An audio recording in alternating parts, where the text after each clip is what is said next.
ಶ್ರೀ ಸ್ವಾಮಿ ಸಮರ್ಥ ಶ್ರೀ ಅಕ್ಕಲ್ಕೋಟ್ ಶ್ರೀ ಸ್ವಾಮಿ ಸಮರ್ಥ ಸೇವಾ ಕನ್ನಡ ಯೂಟ್ಯೂಬ್ ಚಾನಲ್ದಾಗ ಎಲ್ಲರಿಗೂ ಸ್ವಾಗತ. ನಾನು ನಿಮ್ಮ ಪೂಜಾ. ಮೊದಲನೇದಾಗಿ ಎಲ್ಲ ನನ್ನ ಸ್ವಾಮಿ ಕುಟುಂಬದವ್ರಿಗೂ ಶ್ರೀ ಸ್ವಾಮಿ ಸಮರ್ಥ.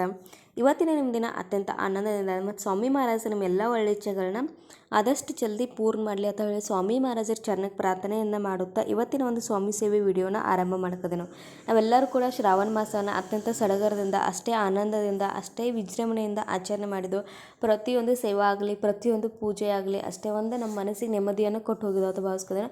ನೋಡ್ತಾ ನೋಡ್ತಾ ಕೂಡ ಶ್ರಾವಣ ಮಾಸ ಮುಕ್ತಾಯ ಬಂತು. ಹಾಗಾಗಿ ಈ ಒಂದು ಮುಂದಿನ ಬರುವಂಥ ಒಂದು ಬೆನಕನ ಅಮಾವಾಸ್ಯೆ ಆಗಲಿ ಅಥವಾ ಸೋಮವತಿ ಅಮಾವಾಸ್ಯೆ ಒಂದು ಮಹತ್ವ ಈ ಅಮಾವಾಸ್ಯೆ ದಿನ ನಾವು ಮಾಡಬೇಕಂತ ಕೆಲವೊಂದು ಉಪಾಯಗಳನ್ನ, ಕೆಲವೊಂದು ಸೇವಾಗಳನ್ನ, ಗುರು ಮೌಲ್ಯರ ಹೇಳಿದಂಥ ಸಣ್ಣ ಪುಟ್ಟ ಸೇವೆಗಳನ್ನ ನಾನು ನಿಮ್ಮ ಜೊತೆ ಇವತ್ತು ಶೇರ್ ಮಾಡ್ಕೊತಿದ್ದೇನೆ. ಈ ಒಂದು ಬೆನಕನ ಅಮಾವಾಸ್ಯೆ ಆಗಲಿ ಅಥವಾ ಸೋಮವತಿ ಅಮಾವಾಸ್ಯೆ ಆಗಲಿ, ಈ ಒಂದು ಅಮಾವಾಸ್ಯೆಗೆ ಇರುವಂಥ ಮಹತ್ವ ಈ ಅಮಾವಾಸ್ಯೆ ದಿನವಾಗಿ ನಾವು ಪ್ರಮುಖವಾಗಿ ಪ್ರತಿಯೊಬ್ಬರು ಕೂಡ ಮಾಡಬೇಕಾಗಿರುವಂಥ ಕೆಲವೊಂದು ಉಪಾಯಗಳನ್ನ ನಾನು ನಿಮ್ಮ ಜೊತೆ ಇವತ್ತು ಶೇರ್ ಮಾಡ್ಕೋನು. ವಿಡಿಯೋನ ಕೊನೆ ತನಕ ನೋಡಿರಿ ಮತ್ತು ಹೆಚ್ಚಿನ ಪ್ರಮಾಣದಾಗ ಶೇರ್ ಮಾಡಿರಿ. ಮೊದಲನೇದಾಗಿ ಈ ಶ್ರಾವಣ ಮಾಸದ ಕೊನೆಯ ಅಥವಾ ಗಣೇಶನ ಆಗಮನ ಮಾಡುವಂಥ ಒಂದು ಈ ಅಮಾವಾಸ್ಯೆಯನ್ನು ಬೆನಕನ ಅಮಾವಾಸ್ಯೆ ಅಂತ ಹೇಳ್ತಾರೆ. ಅಂದರೆ ಈ ಅಮಾವಾಸ್ಯೆ ಆದ 5ನೇ ದಿನಕ್ಕೆ ಗಣೇಶನ ಆಗಮನ ಇರ್ತೈತಿ. ಹಾಗಾಗಿ ನಾವು ಈ ಅಮಾವಾಸ್ಯೆಯನ್ನು ನಾವು ಕೆಲವೊಂದು ಕಡೆ ಈ ಕ್ಯಾಲೆಂಡ್ರದಾಗ 2 ತಾರೀಕು 3 ತಾರೀಕು 2 ದಿವಸ ಆ ಅಮಾವಾಸ್ಯೆಯನ್ನು ಅಮಾವಾಸ್ಯೆ ಅಂತೇಳಿ ಕೊಟ್ಟಿದ್ದಾರೆ. ಆದರೆ ಎಲ್ಲ ಕಡೆ 3 ತಾರೀಕು ವಿಶೇಷವಾಗಿ ಆಚರಣೆಯನ್ನು ಮಾಡ್ತಿರ್ತಾರೆ. ಯಾಕಂದರೆ ಸೂರ್ಯೋದಯ ನೋಡುವಂಥ ಒಂದು ಹಬ್ಬವನ್ನು ನಾವು ಎಲ್ಲರೂ ಕೂಡ ಹಿಂದೂ ಸಂಪ್ರದಾಯದಾಗ ಆಚರಣೆಯನ್ನು ಮಾಡ್ತೇವೆ, ಹಬ್ಬವಾಗಿ ಆಚರಣೆ ಮಾಡ್ತೇವೆ. ಹಾಗಾಗಿ ಅಮಾವಾಸ್ಯೆಯನ್ನು 2 ತಾರೀಕು ಅಥವಾ 3 ತಾರೀಕು 2 ದಿನ, ಕೆಲವೊಂದು ಕಡೆ ಒಂದೊಂದು ಕಡೆ 2 ತಾರೀಕು ಇದ್ದರೆ ಒಂದೊಂದು ಕಡೆ 3 ತಾರೀಕು ಅಂತೇಳಿ ಆಚರಣೆ ಮಾಡ್ಕೋದರು. ಈ ದಿನ ನಾವು ಅಮಾವಾಸ್ಯೆ ದಿನ ಏನು ಮಾಡಬೇಕು, ಏನು ಮಾಡಬಾರ್ದು ಅಂದ್ರೆ, ಅಮಾವಾಸ್ಯೆ ಅಂದರೆ ಈ ದಿನ ನಾವು ದಾನ ಅರ್ಪಣೆ ವಿಶೇಷವಾಗಿ ಮಹತ್ವವನ್ನು ಪಡ್ಕೋದಿದೆ. ಅನೇಕ ರೀತಿ ಧಾರ್ಮಿಕ ಕಾರ್ಯಗಳನ್ನು ಕೂಡ ನಾವು ಈ ದಿನ ಮಾಡ್ತೇವೆ. ಗಂಗಾ ಸ್ನಾನ ಆಗಲಿ, ನಮ್ಮ ಪೂರ್ವಜರನ್ನು ಪೂಜಿಸುವುದರೊಂದಿಗೆ ಪೂರ್ವಜರಿಗೆ ನೈವೇದ್ಯ ಅರ್ಪಣೆ ಮಾಡುವುದು ಅತ್ಯಂತ ಶ್ರೇಯಸ್ಕರ ಎಂದು ನಾವೆಲ್ಲರೂ ನಂಬಿಕೆ ಇಟ್ಟಿದ್ದೆವು. ಈ ಅಮಾವಾಸ್ಯೆ ದಿನದಿಂದ ಯಾವುದೇ ರೀತಿ ಒಂದು ಶುಭ ಮತ್ತು ಮಂಗಳಕರವಾದ ಕೆಲಸವನ್ನು ನಾವು ಮಾಡಬಾರ್ದು ಎನ್ನುವ ನಂಬಿಕೆ ಕೂಡ ನಮ್ಮೆಲ್ಲರಿಗೂ ಐತಿ. ಅಮಾವಾಸ್ಯೆ ಒಂದು ಶ್ರಾವಣ ಮಾಸದಲ್ಲಿ ಬರುವಂಥ ಈ ಅಮಾವಾಸ್ಯೆ ನಾವು ಸೋಮವತಿ ಅಂತ ಹೇಳಿ ಅಮಾವಾಸ್ಯೆ ಅಂತ ಹೇಳಿ ಕೂಡ ಆಳವಾದ ಮಹತ್ವವನ್ನು ಹೊಂದಿದೆ. ಇದು ಪೂರ್ವಜರ ಆರಾಧನೆ, ಪಿತೃತರ್ಪಣೆ ಮತ್ತು ಆಧ್ಯಾತ್ಮಿಕ ಬೆಳವಣಿಗೆ ಮೀಸಲಾದ ಒಂದು ದಿನ ಆಗಿದೆ. ಈ ಬೆನಕನ ಅಮಾವಾಸ್ಯೆ ಅಥವಾ ಸೋಮವತಿ ಅಮಾವಾಸ್ಯೆ ಏನೈತೆ, ಇದು ಪೂರ್ವಜರ ಆರಾಧನೆ, ಅವರ ಅರ್ಪಣೆ ಮಾಡುವುದು, ಅವ್ರಿಗೆ ಆಶೀರ್ವಾದ ಪಡ್ಕುವಂಥ ಒಂದು ಆಧ್ಯಾತ್ಮಿಕವಾಗಿ ದಿನವಂತ ಒಂದು ಆಚರಣೆ ಅಂತೇಳಿ ನಾವು ಕೂಡ ಮಾಡ್ತೇವೆ. ಈ ದಿನ ನಮ್ಮ ಪೂರ್ವಜರು ಏನಿರ್ತಾರಲ್ಲ, ಭೂಮಿಗೆ ಆಗಮಿಸ್ತಾರೋ ಅವರಿಗೆ ನಾವು ಮಾಡುವಂಥ ಆ ಸಮಯದಲ್ಲಿ ನಾವು ಮಾಡುವಂಥ ಪ್ರಾರ್ಥನೆ, ದಾನ ದರ್ಪಣ ಸಲ್ಲಿಸುವುದರಿಂದ ಅವರ ಆಶೀರ್ವಾದ, ಅವ್ರ ಪ್ರೀತಿ ನಮಗೆಲ್ಲರಿಗೂ ಬರ್ತದೆ.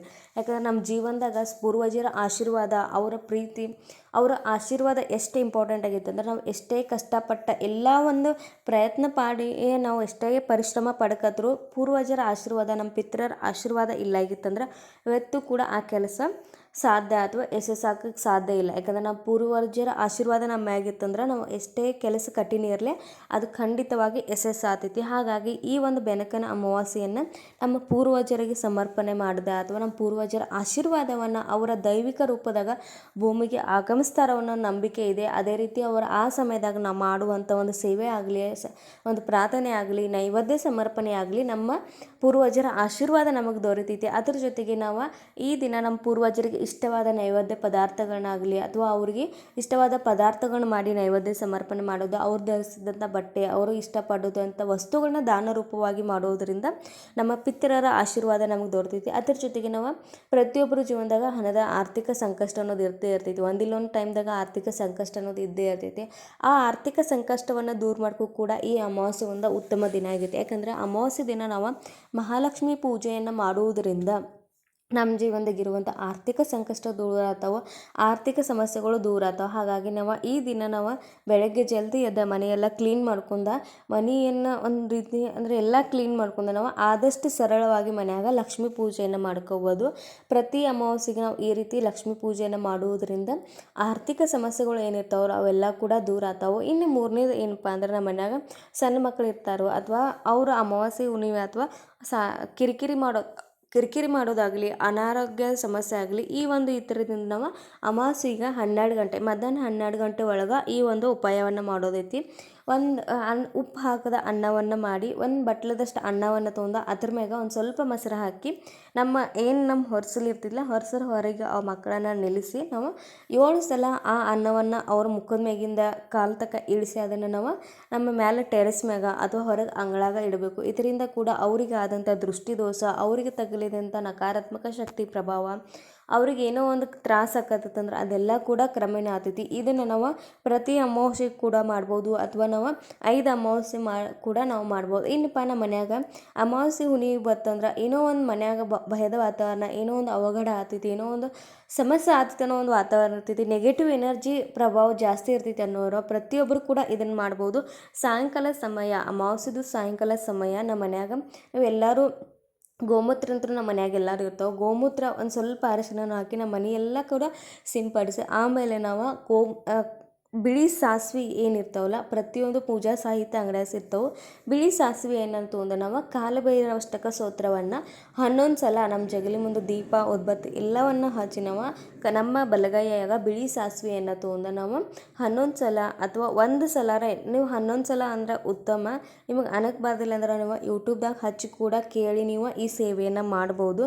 ಕಾಲಭೈರವಾಷ್ಟಕ ಸ್ತೋತ್ರವನ್ನು 11 ಸಲ ಹೇಳಿ ಆ ಬಿಳಿ ಸಾಸಿವೆಯನ್ನು ಟಾಯ್ಲೆಟ ಬಾತ್ರೂಮ್ ಬಿಟ್ಟು ಉಳಿದ ಎಲ್ಲ ನಿಮ್ಮ ಮನ್ಯಾಗ ಕಡೆ ಸಿಂಪಡಿಸಿ, ನಿಮ್ಮ ಮನೆ ಹೊರಗೂ ಕೂಡ ಒಂದು ಸಿಂಪಡಿಸ್ಬೇಕು. ಇದರಿಂದ ನಮ್ಮ ಮನ್ಯಾಗ ನಕಾರಾತ್ಮಕ ಎನರ್ಜಿ ಇತ್ತು ಅಥವಾ ನಮ್ಮ ಸುತ್ತಮುತ್ತ ನಕಾರಾತ್ಮಕ ಎನರ್ಜಿ ಇತ್ತಂದ್ರೆ ಅದು ಕೂಡ ಕ್ರಮೇಣ ಆಗ್ತೈತಿ. ನಮ್ಮ ಮನೆ ಸುತ್ತಮುತ್ತ ಒಂದು ಸಂರಕ್ಷಣಾ ಕವಚ ನಿರ್ಮಾಣ ಆಗ್ತೈತಿ.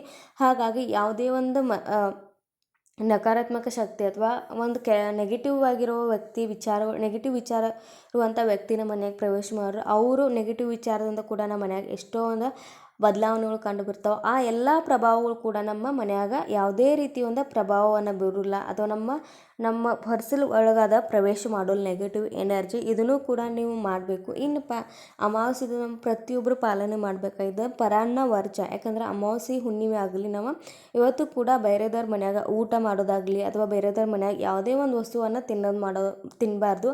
ಇದು ಕೂಡ ನಾವು ಪಾಲನೆ ಮಾಡಬೇಕಾಗಿರುವಂಥ ಒಂದು ನಿಯಮ. ಇವೆಲ್ಲ ನಿಯಮಗಳು ಏನಿದಾವೋ ಅಮಾವಾಸ್ಯೆ ದಿವಸ ನಾವು ಪಾಲನೆ ಮಾಡಬೇಕು.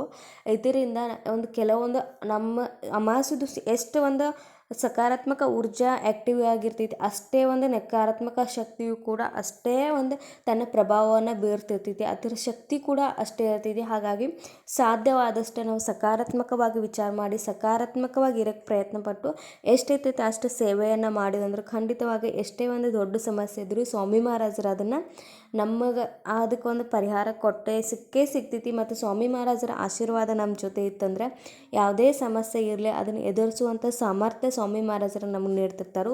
ಈ ಮಾಹಿತಿ ನಿಮ್ಗೆ ಇಷ್ಟ ಆಗಿರೋ ಹೆಚ್ಚಿನ ಪ್ರಮಾಣದಾಗ ಶೇರ್ ಮಾಡಿರಿ. ಹೊಸವಾಗಿ ನೋಡೋರು ದಯವಿಟ್ಟು ಚಾನಲ್ನ ಸಬ್ಸ್ಕ್ರೈಬ್ ಮಾಡ್ಕೊಂಡು ನೋಡಿ. ಶ್ರೀ ಸ್ವಾಮಿ ಸಮರ್ಥ.